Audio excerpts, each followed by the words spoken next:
You can do one of two things. You can either use a count blank function. Count blank, there you go, counts the number of empty cells in a specified range of cells. You just double click that, you select the entire column, and you see there, it shows you that you have 143 empty cells or empty observations. Another thing that you could also have done is you could select the entire column.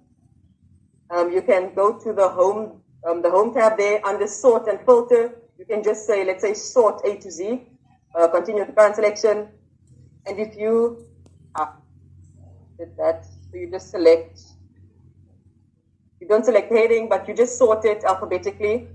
And then, yeah, you'll see there, the first bunch is then empty, then you just select up to where it is empty. So then, there it starts. So it groups everything together. So all the colleges are grouped together, all the empty cells are grouped together, the postgrad are grouped together. So then if you just select all of them there, you can see there at the bottom, it says count 143. So those are two methods that you could have used to check for blank cells or empty cells. That is that question. Everyone good with that? Yes, yes, okay. Yes.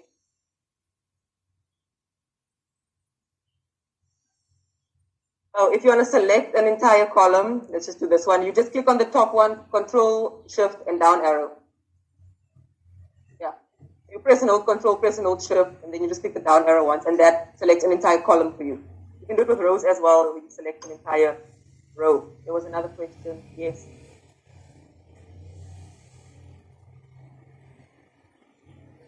Then you just press down arrow like a couple of times until it gets you to the bottom. It shouldn't do that. It should select up until where there's like, up until where everything goes. So yeah. Otherwise, if it goes up until where there's a blank, you can just press down arrow a couple of times and it'll just keep going down. Yeah. Or you could just select the entire, if you click on the letter there, it just selects the entire column, like everything in it. Not just where there's values, everything. So side note on that. So that's how you could then count how many have empty observations. I'm just going to undo that. Cool. So that is the answer to question A, 143 then. Then the next question is fixed education level variable by replacing all the missing values with the word unknown. Let's just highlight the things here. So we're still working with the education level variable by replacing all the missing values with the word unknown. Afterwards, make a bar chart of education level. A bar chart of education level to display how the education level of the bank's clients is distributed. Select the correct figure from the options below. The option is in the title of the plot. The first thing when it comes to how I will always view, where can we get this? This is just so you can just open your A1 on SunLearn and just go through it there. I just made a PDF with the questions to make it easier for myself. When you're working with multiple choice questions, or how I do it is, always you just see which ones it can't be. You just remove the ones that it can't be, kind of a thing. You don't, that's how I do it. If you have multiple choice, you just first go the impossible ones and you just immediately just scratch them out. Then you lessen the number of options that you have. That makes sense. So here you ask to make a bar chart. So if you look at all of these options that you have, you know you can immediately scratch out that one and that one. Why is that? Someone answer. No. Okay. Those are histograms. You were asked to create a bar chart, and those two are histograms, so you immediately don't even have to look at them. So even without even doing anything in Excel, you already lessened your options from having 4 to having 2. That makes sense. Then you can just go and look at them here. You can see, okay, what is the difference now between these two? What are the parts that I need to focus on to make a distinguishment between which one it's going to be? That makes sense. So you see here, okay, uneducated the same. College is the same. Everything is the same. The only difference comes in with this last two here. Doctorate, unknown, and doctorate. And that one there is also an issue there. Already what could give you an idea that it's going to be option B is option A doesn't have a label there. So that's kind of an issue as well. So that you should keep in the back of your mind, like, oh, that's a bit sketchy. But then they said fix the education by replacing it with unknown. So now we can go and do that. So how you would do that is I would just use an if function. So you're going to say if that thing is equal to, if you want to say an empty cell, or if it's a blank cell, you just put in 2 inverted commas with nothing in it. So that means that if that cell is blank, if it's empty, then it should become, then you should, in inverted commas, it should say unknown. If it is not empty, then we just say that it should display whatever was displayed there before. Does this if function make sense to everyone? If it is empty there, if A2 is an empty cell, if it has nothing in it, we should have it display unknown. And if it's not empty, if it's anything else other than an empty cell, it just shows you whatever is in A2. So you see that that one says postgrad, it's not empty, and then if you just copy it down, that one, because it's an empty cell, it now says unknown. So that's just how you replace it. So that's then the first part of your question there. So then you're replacing it afterwards, make a bar chart to display. So with the bar chart, you have categories. So your bar chart is for categorical data. Well, in this case it is. So you need to count how many are in your categories. You can't just plot all of this. If you try and go now, just all of this column, if you try and go and plot that, it's not going to work. So what you need is you need to see how many are postgraduate, how many are high school, how many are whatever options that you have. So what you can do to create that little column for yourself is you can use a pivot table.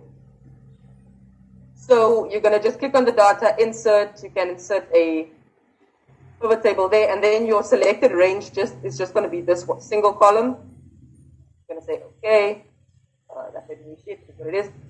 Then you just, education new, that's all you want. You drag that to rows, values, you just have what you want there. So there, I just quickly made a little pivot table to count how many are in each of the categories. So now we see 93 are college, 42 doctorate, 294 are graduate. Another way that you could have done this is by using a COUNTIF function. So I'm just going to show you that. Do it as well. You could have used find and replace as well. The thing with Excel, there's multiple ways to do the same thing. I'm showing you how I would have done it essentially. So if you did it differently and you got to the right answer, that's fantastic. That is great. All you want is to just get to the right answer. The problem with doing the COUNTIF is you need to know what categories you have. So then you can just open the filter there, and if you click on it there, you can see there's college, doctorate, graduate, high school, postgrad, uneducated, and unknown. Then you can write your column headings there. I'm not going to type it all out. You can just copy from there. I'm not going to type that out. So these are all the headings that I have. What you can do now is you can use a COUNTIF function. So what a COUNTIF function does, it counts a cell if it